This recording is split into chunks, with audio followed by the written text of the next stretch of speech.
Nice to have you with us again, and we're looking at something totally different on Mansfield's Money Sense in this particular show. Looking at sports sponsorship, because this is an area that has changed radically in the last decade or so. Not only from a sportsman's point of view, but also from a sponsorship point of view and from a corporate point of view as well. So we've got a whole boys club in for this particular show. Let me introduce you to them. David Seidenberg is the Head of Strategy and Rights Commercialization at BMI. John McIntosh is an Executive Partner and Head of Advisory for KPMG. Julian Bryant is the GM of Megapro, part of the Prime Media Group. And joining us from our bureau in Nairobi, Michael Goldman, a Senior Lecturer at Gibbs. Gentlemen, thank you very much for all your time. Julian, let's start with you.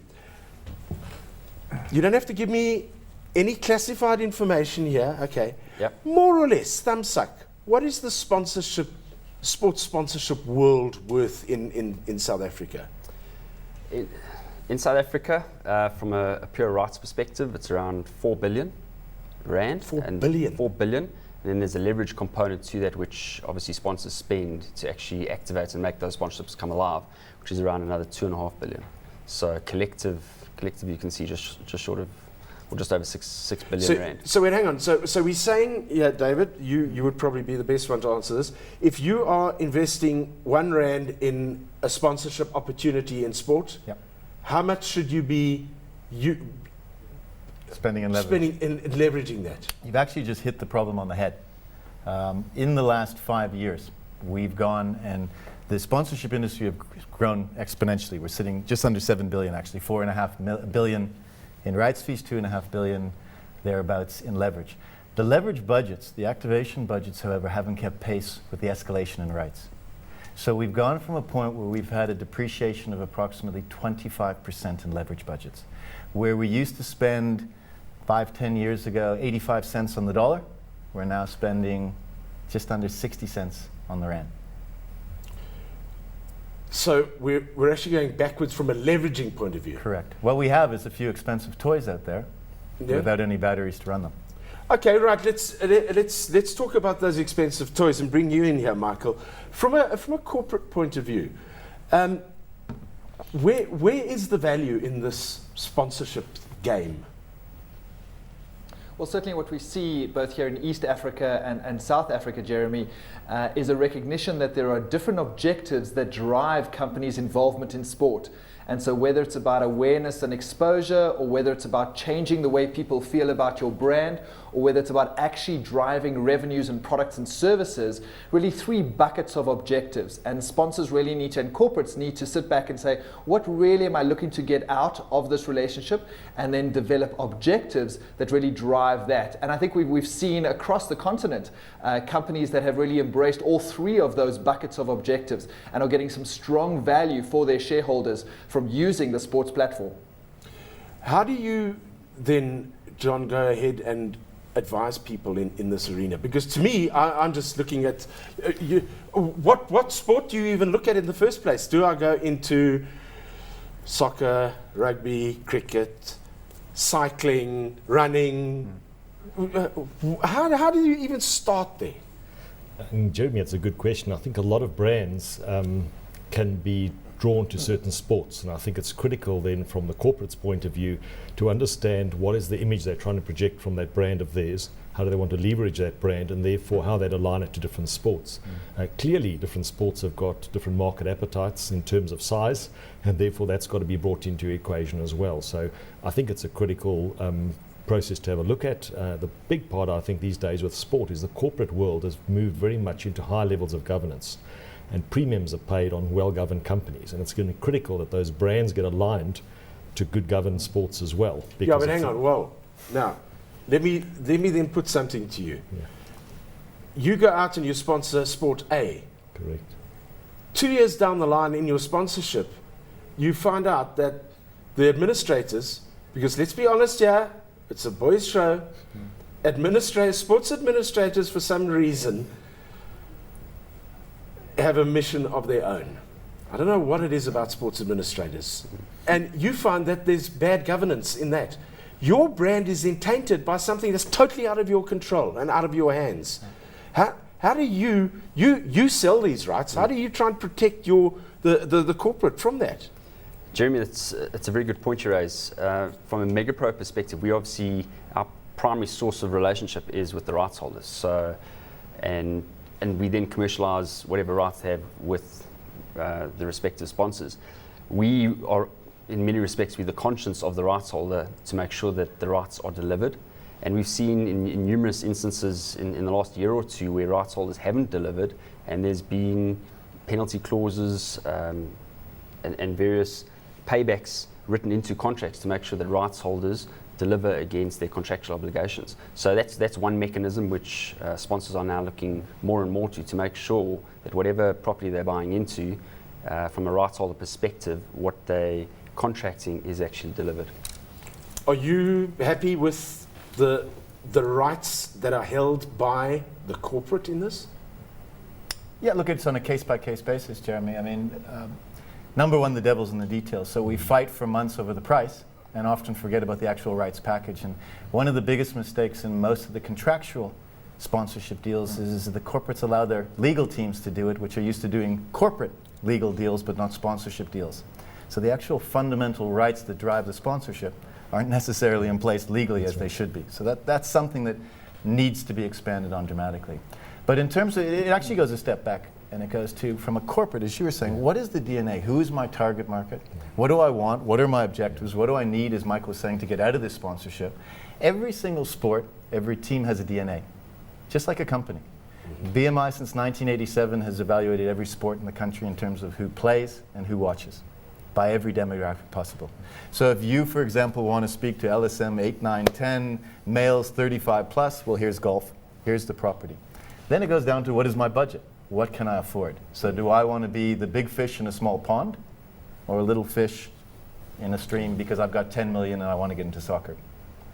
And that's where it starts. So this, you see, I'm fascinated by this because I always thought that these guys looked around and said, okay, we obviously associate with the sport because that is our market.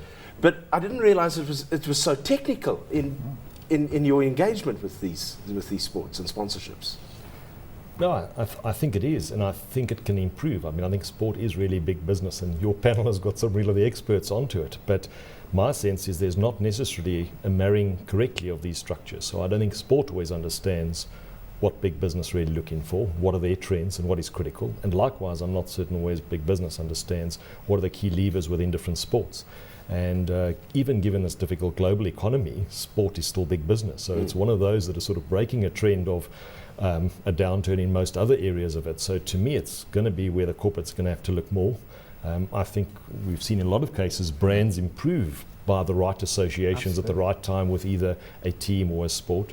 And I think there are a lot of Cinderella sports, when we're a sport-mad country, that are untapped at the moment, and with the right strategic alliances. Swimming, great example. Yeah. Swimming doesn't have a sponsor right now. Went to the Olympics, has won 75% of all gold medals since readmission. Yeah. National so heroes. there's a huge gap sitting there. Sponsor, water polo as well, we talked about, but the whole water sports is doing phenomenally well. But the problem is that sponsors need commercial return. They want to see their logos on TV. They want to see their brands being exposed. They want that positive rub-off with the heroes. And if those heroes aren't getting any TV time, how do they do it? So until we have a situation where not just on satellite, but also on free to air on the SABC or ETV or what have you, that we're seeing any of the Olympic codes other than 4 weeks every 4 years, these sports battle to get the buy-in from corporate South Africa. Michael, I'm gonna pose this one to you because there are other people on this side in my studio who are, and I'm not going to, there's no names and no pactoral here, but who are involved in some of these deals, I know. I'll give you a perfect example here of what I see as a disconnect. ABSA sponsoring the South African Springbok rugby team. Great partnership. Talking to the right audience, absolutely spot on. But from a timing point of view, their first year of sponsorship, the most crucial year where you want to get your brand associated directly with that team, was a World Cup rugby year. They couldn't have ABSA on that jersey for 80% of the year. Surely somebody should have been looking at that. Well, sure, absolutely, Jeremy. I think the timing is critical. And Happy Nchingile, when he was head of marketing at ABSA, would have argued that it's the perfect timing for ABSA to get involved because they can get 50 million people behind ABSA and behind the box as they go to New Zealand for the World Cup. You're right in terms of the pure branding opportunity for ABSA at the World Cup. That would have been limited. But I think ABSA would look at it in the full 5 years of the contract and they'd look to see how they achieve those objectives over a number of years with a number of different campaigns. So for example, you would have seen the credit card campaign. And that's resulted in a number of people inquiring with ABSA around their credit cards. The key thing now is for them to turn those into ABSA credit card holders, and then also to drive usage across those credit cards to have some payback in terms of real business numbers. So I think it's an ongoing challenge for brands like ABSA. They've got to manage these mega events where their actual sponsorship branding is limited, but they can do so much more activation and leverage around it, perhaps in home markets as well as other markets. Okay, so this word leverage is coming up again and again and again here. And you say, David was saying that the leverage is dropped. Yes. How do you try and advise? How do you try and push the rights holders to invest more in that, to get the return? Because otherwise, after 5 years, you're going to have an ABSA turning around to you saying, you know what, we didn't get the return we wanted on the Springboks. Cheers. And you're saying, well, guys, we told you up front. I'm sorry, Louis van Zuna, if you're watching, I'm not trying to make you cross. Because I don't want you to hit me because you're bigger than me.